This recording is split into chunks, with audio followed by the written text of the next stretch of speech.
بسم اللہ الرحمن الرحیم۔ اینگن التان کو پاکستان بلانے والا کاشف ضمیر ساتھیوں سمیت گرفتار کر لیے گئے۔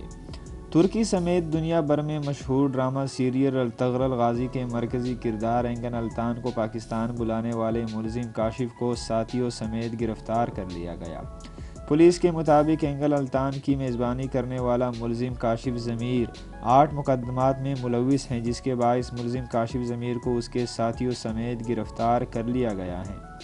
پولیس کا کہنا ہے کہ ملزم کے خلاف فراڈ، امانت میں خیانت، کار چوری اور ڈکیتی سمیت سنگین مقدمات درج ہیں۔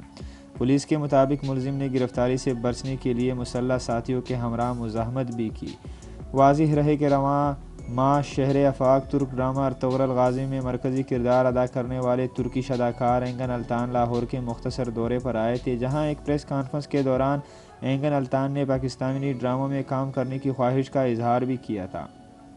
کاشف ضمیر پر یہ الزام بھی ہے کہ انہوں نے $10 لاکھ کے معاہدے کے بعد $5 لاکھ اینگن التان کو دیے اور $5 لاکھ ابھی تک ادا نہیں کیے گئے، جس پر یہ بھی کہا جا رہا ہے کہ انہوں نے اینگن التان ترک اداکار سے فراڈ کیا ہے اور اس فراڈ کی بنا پر انہیں گرفتار کیا گیا ہے، مگر پولیس کے مطابق ان کو سابق مقدمات میں مطلوب ہونے کی وجہ سے گرفتار کیا گیا ہے اور ان پر پہلے سے 8 مقدمات درج تھے، جس کی بنا پر اسے حراست میں لیا گیا ہے۔